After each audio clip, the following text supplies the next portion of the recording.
Les politiques nous disent l'islam est une religion de paix.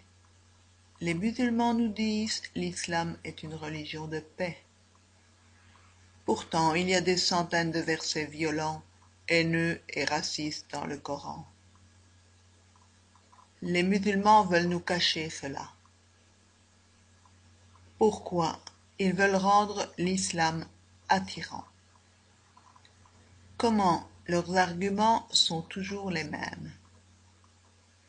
Soit on a une mauvaise version du Coran, soit on a une mauvaise traduction, soit on n'est pas assez intelligent pour comprendre, le Coran nous le dit même, sourate 2 verset 171, les mécréants ressemblent à du bétail, sourds, muets, aveugles, ils ne raisonnent point.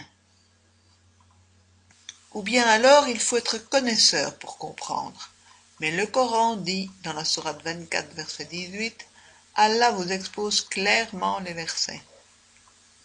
Il dit aussi, sourate 41 verset 3, le Coran est un livre dont les versets sont détaillés et clairement exposés. Alors faut-il être connaisseur? Non, le Coran est clair, sans imperfection, bien explicite et exposé en détail. Si Allah dit « combattez ceux qui ne croient pas », il veut dire « combattez ceux qui ne croient pas » et pas ceux qui vous attaquent. Cinquième argument, on ne tient pas compte du contexte. Le contexte, c'est le tour de magie qui rend un verset haineux en verset paisible. Étudions un verset violent pour voir si le contexte en change l'interprétation. Sourate 9, verset 29. Combattez ceux qui ne croient ni en Allah, ni au jour dernier, jusqu'à ce qu'ils versent la capitation par leurs propres mains en état d'humiliation. Le contexte historique, c'est l'analyse de ce qui se passe à l'époque. Les batailles du prophète sont décrites dans les hadiths. Allah a ordonné aux croyants de prohiber aux mécréants d'approcher la mosquée sacrée. Les Quraysh ont pensé que cela réduirait leur profit du commerce, alors Allah les a compensés et ordonné de combattre les gens du livre jusqu'à ce qu'ils adhèrent à l'islam ou payent la capitation.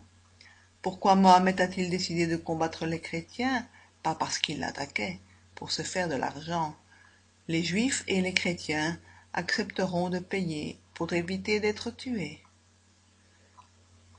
Contexte immédiat, c'est l'analyse d'autres versets dans le même passage. Verset 28. Les associateurs sont impuretés, qu'ils n'approchent plus de la mosquée sacrée. Si vous redoutez une pénurie, Allah vous enrichira.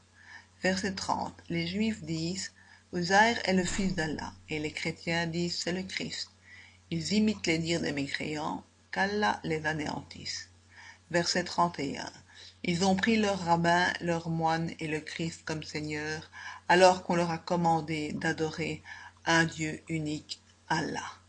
Donc, Mahomet et Allah demandent de combattre les Juifs et les chrétiens pour leurs croyances. Le contexte immédiat confirme que pour se faire de l'argent, les musulmans sont ordonnés à combattre les Juifs et les chrétiens pour leurs croyances. Le contexte littéraire est tendu. Il s'agit de faire des comparaisons avec d'autres versets dans l'intégralité du livre. Sourate 2, verset 256. Nulle contrainte en religion. Sourate 109, verset 6. À vous votre religion et à moi ma religion. Ces versets sont opposés à la sourate 9, verset 9. Combattez ceux qui ne croient pas.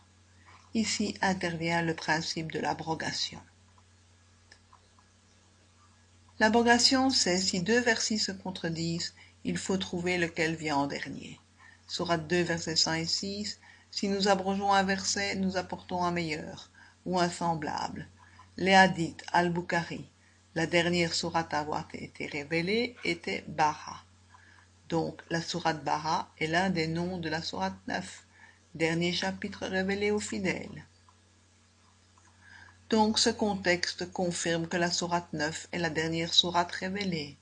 Aucun verset ne vient donc abroger l'ordre clair de combattre ceux qui ne croient pas. Le Coran est donc clair et explicite. Les trois contextes confirment que ils recherchent de l'argent, ils combattent la religion des Juifs et des chrétiens, et il n'y a pas d'abrogation de la violence du verset 29 sourate 9. Où est le contexte qui rendrait ce verset paisible? Il n'existe pas. Les musulmans nous mentent pour protéger l'islam, et ils le peuvent grâce à la taqiyya. Une religion qui autorise ses fidèles à mentir n'est pas une religion. C'est une imposture humaine, car Dieu a dit « tu ne mentiras point ».